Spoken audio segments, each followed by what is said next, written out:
ഇത് പ്രാഥമികമായിട്ടൊരു ഹിഫ്ള് സ്ഥാപനമാണ്, ഖുർആനിക സ്ഥാപനമാണ്. ഹിഫ്ളിന് പുറമെ ഖുർആനുമായി ബന്ധപ്പെട്ട പഠനങ്ങളും പിന്നെ മറ്റു പല കോഴ്സുകളും ഇതിനോടൊപ്പം ചെയ്യാം. ഒന്നാമത്തെ സംഗതി നമ്മുടെ അടിസ്ഥാനം നന്നാക്കലാണ്. ഹിഫ്ള് ഫസ്റ്റ് ക്ലാസ് ആയിട്ട് ഇവിടെ മാറണം ഇൻഷാ അല്ലാഹ്. ഈ പള്ളിന്റെ പേര് ഞാനിവിടെ എത്രയോ തവണ വന്നിട്ടുണ്ട് എന്ന് മാത്രമല്ല, ഒരു പ്രാവശ്യം നല്ല നമ്മൾ ഇഷ്ടപ്പെടുന്ന ആളാണ് അത്തീഖ് ഉസ്താദ്. ഞാൻ ജുമാക്കൂടെ വന്നപ്പോൾ എന്നെ കൊണ്ട് ഖുത്ബ ഓതിച്ചു. സാധാരണ നിസ്കാരത്തിലൊക്കെ ഇമാം വെക്കാൻ പറയലുണ്ട്, അല്ലെങ്കിൽ ഒരു 5 മിനിറ്റ് സംസാരിക്കാൻ പറയില്ല. ജുമാക്ക് പോകുന്ന വഴിക്കുന്ന പെട്ടെന്ന് കയറി ഖുത്ബ ഓതാൻ പറഞ്ഞ് ഞാൻ ആദ്യമായിട്ട് ഈ പള്ളിയിലാണ് കണ്ടത്. അപ്പം അത്തീഖ് ഉസ്താദിന്റെ ഈ പള്ളിയിൽ ഞാൻ ഇതിന്റെ പേര് ഹസനത്തുൽ ജാരിയ എന്നിട്ട് ഈ പരിപാടിയിൽ വന്നപ്പോഴാണ് കേട്ടത്. അപ്പൊ സംഗതി ഞാൻ കണ്ണാടി പള്ളി എന്നാണ് ഇതിന്റെ പേര് വിചാരിച്ചിരുന്നത്. അപ്പൊ കുറേ ഗ്ലാസ് വെച്ചത് കൊണ്ട് ആൾക്കാർ കണ്ണാടി പള്ളി എന്ന് പേരിട്ടതാണെന്നും ഈ പള്ളിന്റെ പേര് ഹസനത്തുൽ ഹസന ജാരിയ ഹസന ജാരിയ. ഇനി ഇൻഷാ അല്ലാഹ് ഇവിടുത്തെ ഖുർആൻ കൊണ്ട് ഈ പള്ളിന്റെ പേര് ഖുർആൻ പള്ളി എന്നായി മാറണം. നല്ല ഖുർആൻ ഓതുന്ന മക്കളുള്ള, നല്ല ഹാഫിളീങ്ങളെ വാർത്തെടുക്കുന്ന, ഖുർആനുമായി ബന്ധപ്പെട്ട പഠനങ്ങൾ നടക്കുന്ന പള്ളി എന്ന അർത്ഥത്തിൽ ഇപ്പൊ ക്ലാസ് കണ്ടപ്പോൾ കണ്ണാടി പള്ളി എന്ന് പേര് വന്ന് വീണതുപോലെ ഖുർആൻ പള്ളി എന്ന് പേര് വരുന്ന രീതിയിൽ ഖുർആനിന്റെ കേന്ദ്രമായി അല്ലാഹു തആല ഈ പള്ളിയെ സ്വീകരിക്കുമാറാകട്ടെ. മുൻഗാമികളുടെ മാതൃക പറഞ്ഞാൽ അബ്ദുല്ലാഹ് ഇബ്നു മസ്ഊദ് റളിയല്ലാഹു അൻഹു, പ്രസിദ്ധരായ സഹാബികളിലെ ഖുർആൻ കൊണ്ട് പ്രസിദ്ധരായ 4 സഹാബികൾ, Ibn Abbas, Ubayy ibn Ka'b, Abdullah ibn Masood, Ali ibn Abi Talib തുടങ്ങിയ പ്രമുഖരായ ഖാരികൾ, പിന്നെ മറ്റു സഹാബികൾ, മറ്റു ഇമാമുകൾ, അവരെല്ലാം നമ്മളുടെ മുമ്പിലുണ്ട്. എത്രയോ ഖത്തം ചെയ്തവർ. ഇമാം ബുഖാരി റഹ്മത്തുള്ളാഹി അലൈഹിയുടെ പതിവ് കാണാം, റമദാൻ മാസത്തിലൊക്കെ അത്താഴ സമയത്ത് ഒരു ഖത്തം വേറെ, അതിന്റെ കണക്ക് വേറെ, പകൽ സമയത്തുള്ള ഖത്തം വേറെ, അങ്ങനെ 2-3 ദിവസം കൊണ്ട് പകലിന്റെ ഖത്തം ഒന്നായിട്ടും രാത്രിയുടേത് വേറെതായിട്ടൊക്കെ തീർക്കും.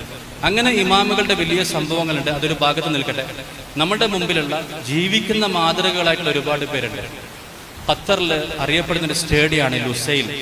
ഫുട്ബോൾ കളിയുടെ പേരിലായിരിക്കും പലരും ലുസൈൽ അറിയുന്നത്. അവിടെ ഒരു മസ്ജിദ് ഉണ്ട്, ലുസൈൽ ഒരു മസ്ജിദ് ഉണ്ട്. അവിടെ പ്രസിദ്ധനായ ഒരു ഖാരിയുണ്ട്, ഖാരി അബ്ദുർ റഷീദ് സൂഫി. ഖാരി അബ്ദുർ റഷീദ് സൂഫി എന്നാണ് അദ്ദേഹത്തിന്റെ പേര്. അദ്ദേഹം പറയാറുള്ളത്, രാത്രി നമസ്കാരത്തിൽ ഓതാൻ വേണ്ടി എത്രയോ ജുസ് അവിടെ അദ്ദേഹം പാരായണം ചെയ്യാറുണ്ട്. രാത്രി മുസ്ഹഫിൽ ഓതാൻ വേണ്ടി, രാത്രി നമസ്കാരത്തിൽ ഓതാൻ വേണ്ടി, അതിൽ തെറ്റ് വരാതിരിക്കാൻ വേണ്ടി ഞാൻ ഒരു പേജ് പോലും ഓതിയിട്ടില്ലെന്നാണ് പറഞ്ഞത്. ഞാനല്ലാതെ എനിക്ക് വേണ്ടി ഓതും എന്നല്ലാതെ നിസ്കാരത്തിൽ 2-3 ജുസ് ഓതാനുണ്ട്, അതിൽ തെറ്റ് വരുമോ എന്നോർത്തുകൊണ്ട് ഞാൻ ഇതുവരെ മുസ്ഹഫ് തുറന്നു നോക്കിയിട്ടില്ല. അല്ലാഹു തആല ഖുർആന്റെ നാവിൽ ഒഴുക്കി തന്നിരിക്കുന്നു അദ്ദേഹം പറയാണ്. വെറുതെ പറയല്ല, ജനങ്ങൾ കേൾക്കുന്നുണ്ട്, പുറകിൽ കൈകെട്ടി നിസ്കരിക്കുന്നുണ്ട്, അതിന്റെ ആളുകൾ റെക്കോർഡ് ചെയ്യുന്നുണ്ട്. തെറ്റുണ്ടോ ഇല്ലെന്നൊക്കെ ആളുകൾക്ക് പരിശോധിച്ച് നോക്കാം. ഇപ്പൊ മുൻഗാമികളായ മഹത്തുക്കൾ പള്ളികളിൽ വന്നിരുന്ന് ഓതുമായിരുന്നു. ഖുർആനിന്റെ ജൽസകളുടെ സദസ്സുകൾ ഉണ്ടാകുമായിരുന്നു. നമ്മുടെ ഇമാമുകളെ പറ്റി, നമ്മുടെ ഖിറാഅത്തിന്റെ ഇമാമായ ആസിം, ഹഫ്സ് തുടങ്ങിയ മഹത്തുക്കളെ പറ്റിയൊക്കെ കാണാം. ലാ യുഖ്തിഉ ഫീ ഹർഫിൻ, ഒരക്ഷരം പോലും തെറ്റുകയില്ല.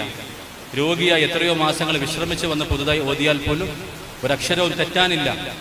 ഈ രീതിയിലുള്ള ഹിഫ്ള് നമുക്കുണ്ടാകണം. നമ്മളുടെ ഒരു കൂട്ടുകാരൻ ഏജാസ് എന്ന പേരുള്ള, നമ്മളുടെ പ്രായത്തിലുള്ള, എന്നല്ല ഇളയതാണ് അദ്ദേഹം, ഇപ്പോഴത്തെ താൽക്കാലികമായിട്ട് ദാറുൽ ദൈവത്തിൽ ഉസ്താദായി നിയമിക്കപ്പെട്ടിട്ടുണ്ട്.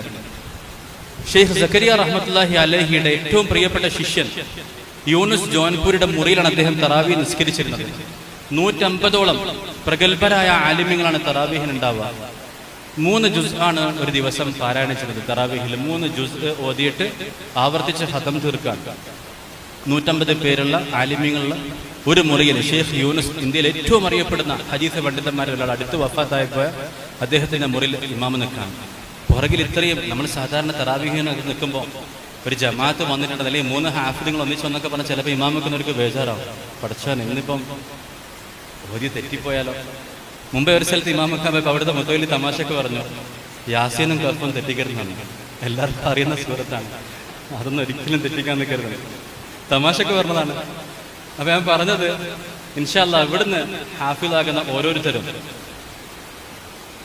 മുൻഗാമികളായ ഇമാമുകളെ പോലെ, അല്ല നമ്മുടെ മുമ്പിൽ ജീവിക്കുന്ന ഉദാഹരണങ്ങൾ തന്നെ ഉണ്ട്, അവരെ പോലെ ഇൻഷാ അല്ലാഹ് ഓതുന്നവരായിരിക്കും. വലിയ മാറ്റം ഉണ്ടാകും. വെറുതെ ഓതിയാൽ തന്നെ മാറ്റം ഉണ്ടാകും. അർത്ഥം അറിയാൻ കൂടെ ചെയ്താൽ വിപ്ലവം ഉണ്ടാകും. ഒരു വിദ്യാർത്ഥി ഈജിപ്തിൽ പോകാൻ വേണ്ടി വിസ ചോദിച്ചു. ഞാൻ വിദ്യാർത്ഥിയുടെ പേരും പറയുന്നില്ല, പോകാൻ ഉദ്ദേശിച്ച സ്ഥലത്തിന്റെ പേര് മാത്രം പറയാം. ഷെയ്ഖ് റസ്ലാന്റെ അടുത്ത് പോകണമെന്നാണ്. ഷെയ്ഖ് റസ്ലാൻ എന്ന തീവ്ര ആശയക്കാരനാണ്. മുസ്ലിം വിഭാഗത്തിലൊക്കെ ഒരുപാട് സംഘടനകളൊക്കെ പിഴച്ചുപോയി എന്ന് പറയുന്ന ഒരു വ്യക്തിയാണ്. ഫലസ്തീൻ പോരാളികളെ തള്ളിപ്പറയുന്ന ആളാണ്, ഇസ്രായേൽ ഉത്തരവാദിത്തമുള്ള രാജ്യമാണെന്ന് പറഞ്ഞ ആളാണ്. എന്താണെങ്കിലും അദ്ദേഹത്തിൻ്റെ അടുത്ത് പോകുന്നതിന് എനിക്ക് ഒരു യോജിപ്പില്ലായിരുന്നു. എന്നാലും ഒരു സഹായമല്ലേ ചോദിക്കുന്നത്, പോട്ടെ. വിസ എടുക്കാൻ സഹായിച്ചു. അദ്ദേഹം അവിടെ പോയി. ഒരുപാട് ആളുകൾ ഉണ്ടായിട്ടും ഈ തീവ്ര ആശയം പഠിക്കാൻ വേണ്ടി അവിടെ വരെ പോകുന്നത്. അദ്ദേഹം പോയി പെട്ടത് ഷെയ്ഖ് ഉസാമ എന്നറിയപ്പെടുന്ന ഒരു വ്യക്തിയുടെ പള്ളിയിലാണ്. ഞാൻ നേരത്തെ പറഞ്ഞ അബ്ദുൾ റഷീദ് സൂഫിയെ പോലെ ഒരുപാട് നമസ്കാരത്തിൽ തിലാവത്ത് ചെയ്യുന്ന, വർഷം മുഴുവനും അതുപോലെ തന്നെ പല രാത്രികളിലും കൂടുതലായിട്ട് തിലാവത്ത് ചെയ്യുന്ന ഇമാമിന്റെ പള്ളിയിലാണ് അദ്ദേഹം എത്തിപ്പെട്ടത്. അവിടുന്ന് നിസ്കരിച്ചതിന്റെ പേരിൽ മാത്രം ആ വിദ്യാർത്ഥി ഒരു മിതവാദിയായ നല്ലൊരു ആശയമുള്ള വ്യക്തിയായിട്ട് മാറി. അദ്ദേഹം ആശയം തമ്മിൽ സംസാരിച്ചിട്ടില്ല, ക്ലാസ് എടുത്തിട്ടില്ല.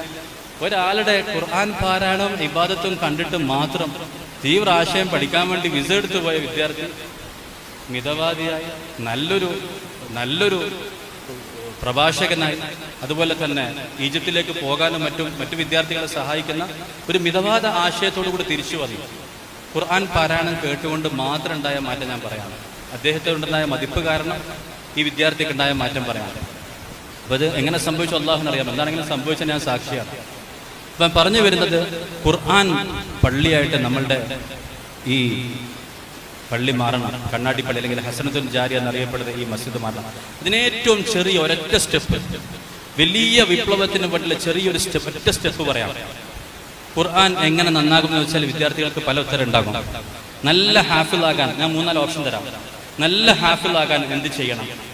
പഴയ പാഠം ഓതണം, കൂടുതൽ ദൗറ ചെയ്യണം, പുതിയ പാഠം നന്നാക്കണം, അല്ലെങ്കിൽ ജുസുപ്പാഠം നന്നാക്കണം. ഏതാ നിങ്ങൾ പറയും? ഏത് ഒരാൾ വേഗം ഉത്തരം പറയും. എന്താ നന്നായിട്ട് പഠിക്കേണ്ടത്? നന്നായിട്ട് ദൗറ ചെയ്യണം. അത് ഒരുപാട് പ്രാവശ്യം റിവിഷൻ നടത്തണം എന്നാണ് പറയുന്നത്. ഇത് ഏതാണ്ട് 99% ആളുകൾ ഇതാ പറയാം. എല്ലാം ദൗറ ചെയ്താൽ നിങ്ങൾക്ക് ഓർമ്മ ഉണ്ടാകും, ടെമ്പററി ഓർമ്മ ഉണ്ടാകും. 100 ദൗറ ചെയ്താൽ ഒരു 6 മാസത്തേക്ക് ഓർമ്മ ഉണ്ടാകും. പരീക്ഷൻ്റെ തലേതിരുന്ന് പഠിക്കുന്ന പോലെയാണ്. പഠിക്കേണ്ടത് പുതിയ പാഠമാണ്. പുതുതായിട്ട് പഠിക്കുന്ന പാഠം ഫാത്തിഹ പോലെ പഠിക്കണം. പുതുതായിട്ട് പഠിക്കുന്ന പാഠം ഒരു പേജല്ലേ ഉള്ളൂ, അത് നന്നായിട്ട് പഠിക്കാൻ ഒരു പ്രയാസമില്ലല്ലോ. നന്നായിട്ട് പഠിക്കാം, പതുക്കെ പഠിച്ചാൽ മതി. എന്ന് പറഞ്ഞാൽ 3-4 പേജൊന്നും നിങ്ങൾ പഠിക്കണ്ട. ഒരു പേജ് പഠിച്ചാൽ തന്നെ നിങ്ങൾക്ക് 2-2.5 കൊല്ലം കൊണ്ടൊക്കെ ഹാഫിളാകാമല്ലോ. എൻ്റെ മോന് അൽഹംദുലില്ലാഹ് ഹിഫ്ള് പഠിക്കണം. ഞാൻ അവനോട് പറഞ്ഞു, മോനെ നീ ഒരു സമ്മാനം നീ ഒരിക്കലും വാങ്ങാൻ നിൽക്കരുത്. പക്ഷെ എന്താണ് ഈ കൂടുതൽ ഈ മാസം പഠിച്ചവർക്കുള്ളൊരു സമ്മാനം ഉണ്ടാവും, ഇനി വാങ്ങാൻ നിൽക്കണ്ട, അത് നീ വാങ്ങുകയേ ചെയ്യണ്ട. ഈ കുട്ടി 3 പേജ് വെച്ച് 90 പേജ് പഠിച്ചു. 4 ജുസ് ഈ മാസം പൂർത്തിയാക്കി. Star of the month, star of the week, ഈ ഒരൊറ്റ ആഴ്ച ഒരു ജുസ് പഠിച്ചു. ഇത് കുക്കറിലിട്ട് വേവിച്ച പോലെയാണ്. അത് പഠിക്കേ വേണ്ട, ആ സമ്മാനം നീ വിട്ടോടത്തേക്ക് ബാക്കിയുള്ളവർക്ക്. നീ പതുക്കെ പഠിച്ചാൽ മതി. അൽ ഹിഫ്ളുൽ ബതീഉൽ, അത് സാവകാശം ഓതുന്ന ഉറച്ച ഹിഫ്ളാണ്. ഔലാ മിനൽ ഹിഫ്ളി സരീഉൽ മുൻദഫിയ, വേഗം പഠിച്ച് വേഗം മറന്ന ഹിഫ്ളിനേക്കാൾ നല്ലത് സ്ലോ കുക്ക് ചെയ്തെടുത്തതാണ്. ഒമാനിൽ ഒരു ഐറ്റം ഉണ്ട്, ഷുവ എന്ന് പറയുന്നൊരു ഭക്ഷണ സാധനം. ഒമാനിലെ ദേശീയ ഭക്ഷണമാണ്. 2 ദിവസം കുക്ക് ചെയ്തതാണ്. ഇതേപോലെ നിങ്ങൾ നല്ല ഫുഡിനെ പറ്റിയൊക്കെ അന്വേഷിച്ചാലും അതിനെ പറ്റി അവർ പറയും ഇത് സ്ലോ കുക്കാന്ന് പറയും, സ്ലോ കുക്ക് ചെയ്തതാണെന്ന് പറയും. ഇതേപോലെ ഹിഫ്ലിലും നമുക്ക് വേണ്ടത് സ്ലോ കുക്കിംഗ് ആണ്. നിങ്ങൾ സിമ്മ് കുറച്ച് ഓഫായി പോരുത്, നിന്ന് പോകരുത്, സ്ഥിരമായിട്ട് പഠിക്കുക, കുറച്ച് പഠിക്കുക. ഇപ്പോൾ മഗ്‌രിബിന് ശേഷം 1.5 മണിക്കൂറുള്ളത്. ആ 1.5 മണിക്കൂർ കൊണ്ട് നിങ്ങൾ 3 പേജ് പഠിക്കുന്നതിന് പകരം ഉസ്താദ് പറഞ്ഞാൽ 1 പേജ് മക്കളെ നന്നായിട്ട് കുക്ക് ചെയ്ത് പഠിക്കുക. അപ്പോൾ നിങ്ങൾ വേഗം അരമണിക്കൂർ കൊണ്ട് പഠിച്ചിട്ട് പിന്നെ 1 മണിക്കൂറും എല്ലാം സംസാരിച്ചിരിക്കുന്നതിനെ പറ്റിയല്ല പറയുന്നത്. മറിച്ച് 3 പേജ് പഠിച്ചിരുന്ന 1.5 മണിക്കൂർ കൊണ്ട് നിങ്ങൾ 1 പേജ് പഠിക്കും. ആ 1 പേജ് നിങ്ങൾക്ക് ദൗറ വേണ്ടെന്നുള്ള ഞങ്ങൾക്ക് എഴുതി ഒപ്പിട്ടുതരാം. 30 ദൗറ ചെയ്ത കുട്ടിയേക്കാൾ 1 ദൗറയും ചെയ്യാതെ ഇങ്ങനെ പഠിച്ച കുട്ടികൾക്ക് ഓർമ്മ ഉണ്ടാകും. നന്നായിട്ട് പഠിക്കാം, അതായത് പുതുതായിട്ട് പഠിക്കുമ്പോൾ നന്നായിട്ട് പഠിക്കാം. അതിൻ്റെ കൂടെ നിങ്ങൾ ഒരു കാര്യം കൂടെ ചെയ്താൽ, തൊട്ട് മുമ്പ് പഠിച്ച 2 ദിവസത്തെ പാഠവും കൂടെ ചേർത്ത് ഓതിക്കൊടുത്താൽ നിങ്ങൾക്ക് ട്രിപ്പിൾ സ്ട്രോങ് ഉറപ്പുള്ള ഫൗണ്ടേഷൻ ഉണ്ടാകും. അപ്പോൾ അത് ഇൻഷാ അല്ലാഹ് ഇവിടെ ഒരുപാട് കഴിവുകൾ നിങ്ങൾ കണ്ടു. ഇൻഷാ അല്ലാഹ് ഈ മസ്ജിദ്, ഈ ഇവിടുത്തെ ഹിഫ്ലിൻ്റെ ശക്തി കൊണ്ട് ഇവിടുത്തെ കുട്ടിക്ക് ഒരു തെറ്റില്ല. ഇത് പരിശോധിക്കാൻ നമുക്ക് നല്ലൊരു അവസരം എന്ന് വെച്ചാൽ ളുഹറിനോ അസറിനോ ആരെങ്കിലും വന്ന് ഇവിടുത്തെ ഉത്തരവാദപ്പെട്ട ഉസ്താദ് അല്ലെങ്കിൽ സൂപ്പർവൈസർ അല്ലെങ്കിൽ മുത്തവല്ലി അല്ലെങ്കിൽ ഇമാമ്, പ്രിൻസിപ്പൽ ആരെങ്കിലും വന്ന് ഏത് സമയത്തും ഇന്നത്തെ പാഠം നിങ്ങളോട് ചോദിച്ചാൽ നിങ്ങൾ തെറ്റില്ലാതെ ഓതും എന്നൊരവസ്ഥ ഉണ്ടെങ്കിൽ ചെറിയ ശ്രമം, ദൗറയല്ല, വേറെ മാസങ്ങൾ നീണ്ടേക്കുന്ന എന്നല്ല, ഒരു ദിവസത്തെ ഒരു പ്രവർത്തനം നമ്മൾ നന്നാക്കിയാൽ തന്നെ ഇൻഷാ അല്ലാഹ് നിങ്ങൾക്ക് ഏറ്റവും നല്ല ഹാഫിൽ നിങ്ങളായിട്ട് മാറാൻ സാധിക്കും. എല്ലാവരും തയ്യാറല്ല? ഇൻഷാ അല്ലാഹ് ഹിഫ്ള് പഠിക്കുന്നവരൊക്കെ തയ്യാറല്ലേ? ഇൻഷാ അല്ലാഹ് ഞാൻ നേരത്തെ പറഞ്ഞ ഇമാമുകളെ പോലെ ഖുർആൻ ഓതൽ നമ്മുടെ ജീവിതത്തിന്റെ ഭാഗമായി മാറണം. ഖുർആൻ ഓതുന്നതിന് പ്രത്യേക ശക്തിയുണ്ട്. അതിന്റെ ആശയവും മറ്റു കാര്യങ്ങളൊക്കെ അതിനേക്കാൾ അത്ഭുതമാണ്. അത് വേറെ കാര്യം. പാരായണം തന്നെ, പാരായണത്തിന് പ്രസക്തി ഇല്ലെങ്കിൽ പിന്നെ ഈ നീട്ടാനും മണിക്കാനൊക്കെ പറയണം. ചില ബുദ്ധിജീവികളൊക്കെ പറയാറുണ്ട്, ഇതിപ്പോ ഡോക്ടർ ഉരുപ്പടി ആരെങ്കിലും നീട്ടി മണിച്ച് വായിക്കും, അത് പോയിട്ട് മരുന്ന് വാങ്ങി കഴിക്കുകയല്ലേ ചെയ്യേണ്ടത്. അതുകൊണ്ട് ഖുർആൻ എന്ന് പറഞ്ഞാൽ പ്രാവർത്തികമാക്കാനുള്ളതല്ലേ, അതിങ്ങനെ കുറെ ഓതി വിടാനുള്ളതാണ്. ഖുർആൻ ഓതാനുള്ളതല്ലെങ്കിൽ, അത് ഓതലിന് തന്നെ പ്രാധാന്യമില്ലെങ്കിൽ എന്തിനാ നീട്ടാനും മണിക്കാനൊക്കെ പറഞ്ഞതിനാണ്? അലിഫ് ലാം മീം എന്നങ്ങ് പറഞ്ഞാൽ പോരാ. അലിഫ് ലാം മീം എന്നെന്തിനാ പറയുന്നത്? ഓതലിന് പ്രാധാന്യം ഇല്ലെങ്കിൽ നമ്മൾ എന്തിനാ മണിക്കുന്നത്, എന്തിനാ നീട്ടുന്നത്? അപ്പൊ ഇത് നല്ല രസത്തിൽ പാരായണം ചെയ്യാനും കേൾക്കാനൊക്കെ ഉള്ളതാണെന്ന് അർത്ഥം. അപ്പൊ ഇൻഷാ അല്ലാഹു തആല അതിന് തൗഫീഖ് തരട്ടെ. ഈ സന്ദർഭത്തിൽ ഒരു വ്യക്തിയെ ഓർക്കുകയാണ്. നമ്മൾ ചില സ്ഥലങ്ങളിൽ ചിലരെ ഓർക്കുന്നത് നല്ലതാണ്. ഖുർആനുമായി ബന്ധപ്പെട്ട ഈ മജ്ലിസിൽ ഈ ആഴ്ച നമ്മൾ ഇന്ന് വിടവാങ്ങിപ്പോയ ഷെയ്ഖ് ഗുലാം മുഹമ്മദ് വസ്താനവി എന്ന് പറയുന്ന ഖുർആനെ സ്നേഹിച്ച ഒരു ഇമാം, ഒരു പണ്ഡിതൻ, മഹാരാഷ്ട്രയിൽ എന്നാ പറയാ, പക്ഷെ ഗുജറാത്ത് ബോർഡറാണ്. നന്ദൂർബാറിലെ സത്പുര പർവ്വത നിരകൾ കാണുന്ന ഭാഗത്ത് ഒരു റോഡിന്റെ രണ്ട് സൈഡിലായിട്ട് ഒരു സ്ഥാപനങ്ങൾ, ഒരു സമുച്ചയം, ഒരു നിര തന്നെ തീർത്ത വലിയൊരു മഹാൻ ഖുർആനിനെ ആധാരമാക്കിക്കൊണ്ടാണ് തുടങ്ങിയത്. ഖുർആൻ നോക്കി ഓതാനുള്ള കോഴ്സും ഖുർആൻ കാണാതെ പഠിക്കാനുള്ള കോഴ്സൊക്കെ തുടങ്ങി ആയിരക്കണക്കിന് ഹാഫിദീങ്ങളെ വാർത്തെടുത്ത വലിയൊരു മഹാൻ. അദ്ദേഹം ഒരു മാസത്തേക്ക് ദൈവബന്ധിന്റെ പ്രിൻസിപ്പളായിരുന്നു, ദാറുൽ ദൈവബന്ധിന്റെ. ആ മാസത്തിൽ അദ്ദേഹം വരുന്ന സന്ദർഭങ്ങളിൽ അദ്ദേഹത്തിന് ഖിദ്മത്ത് ചെയ്യാൻ സാധിച്ചു. ആ ഒരു സ്നേഹം അദ്ദേഹം എല്ലാ സമയത്തും കാണിച്ചിരുന്നു. ഞാൻ പറഞ്ഞു വരുന്നത്, ആ സ്നേഹത്തിന്റെ പേരിൽ എപ്പോഴും നല്ല സ്വീകരണം നൽകാറുണ്ട്. അദ്ദേഹത്തിന് അൾഷിമേഴ്സ് ബാധിച്ച് ഓർമ്മ നഷ്ടപ്പെടുന്ന സാഹചര്യം, അതായത് ഒരു മിനിറ്റ് മുമ്പ് പറഞ്ഞ കാര്യം മറന്നു പോവാണ്. പിന്നെ ചോദിക്കും, ഇപ്പോൾ കേരളത്തിനാണോ വരുന്നത്, അതോ ഉംറ കഴിഞ്ഞ് വരാണോ, അതോ ദൈവം, ഇങ്ങനെ ഓർമ്മ നഷ്ടപ്പെട്ട സമയത്ത് ഞാൻ പാതിരാത്രി കണ്ടതാണ് അദ്ദേഹത്തിന്റെ ഉപബോധ മനസ്സിനെടുത്ത് ഖുർആൻ ഓതാണ്. ഞാൻ കണ്ട അന്തമിട്ട് പഠിച്ചാൽ നമുക്ക് ഈ ഒരു അവസ്ഥ വരികയാണെങ്കിൽ എന്തായിരിക്കും ഉള്ളെന്ന് വരിക? ഒരു കരച്ചിലാണോ, തേങ്ങലാണോ, അതോ വെറുതെ വിലാപാണോ, പരാതിയാണോ, ഇനി അല്ലെങ്കിൽ വേറെന്തെങ്കിലും, എന്താണെന്നറിയില്ലല്ലോ, അല്ലാഹു ആലം. ഈ മനുഷ്യൻ ഖുർആനെ സ്നേഹിച്ചു കഴിഞ്ഞു.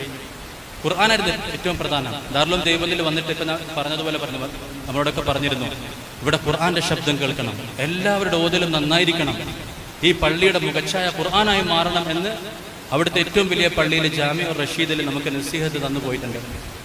എന്തുമാത്രമല്ല, 3 വർഷം കൂടുമ്പോൾ ഒരു ഖുർആൻ മത്സരം സംഘടിപ്പിക്കുമായിരുന്നു. ഖുർആനിന്റെ ഹിഫ്ദിന്റെ ക്വാളിറ്റി നന്നാക്കാൻ വേണ്ടി മാത്രം.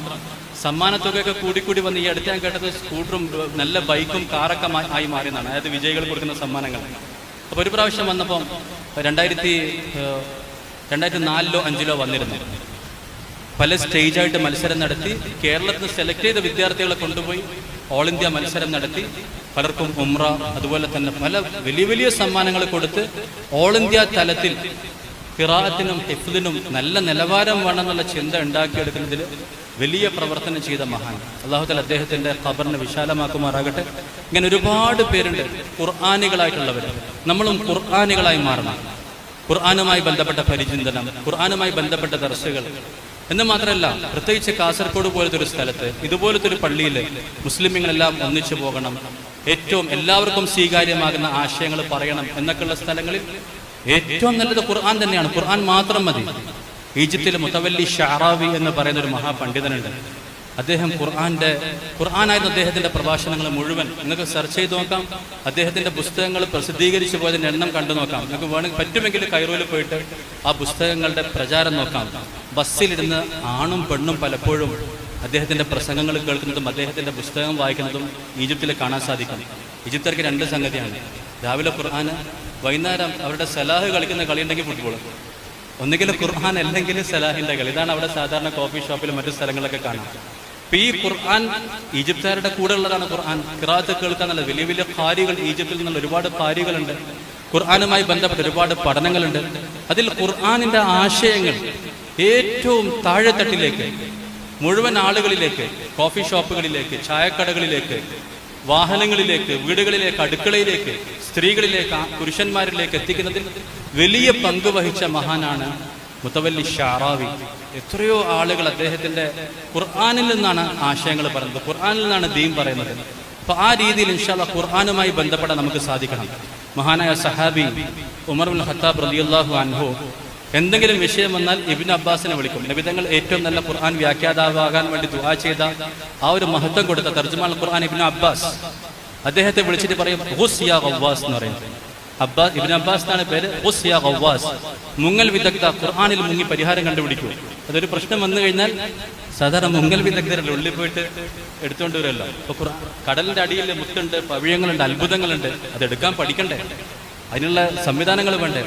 ഇബ്നു അബ്ബാസ് റളിയല്ലാഹു അൻഹു പറഞ്ഞിരുന്നത് ഖുസ് യാ ഖവ്വാസ്, മുങ്ങൽ വിദഗ്ധ, ഖുർആനിൽ മുങ്ങിയിട്ട് ആശയങ്ങൾ കണ്ടുപിടിക്കൂ.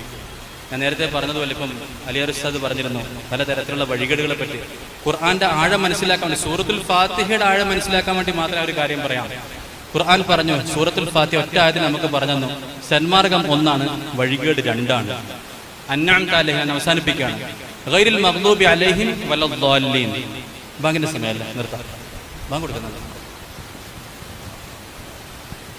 എല്ലാവരും വുദൂ എടുത്ത് ഇൻഷാ അല്ലാഹ് നമസ്കാരത്തിന് വേണ്ടി തയ്യാറാകുക. ബാങ്കിന്റെ സമയമായിട്ടുണ്ട്.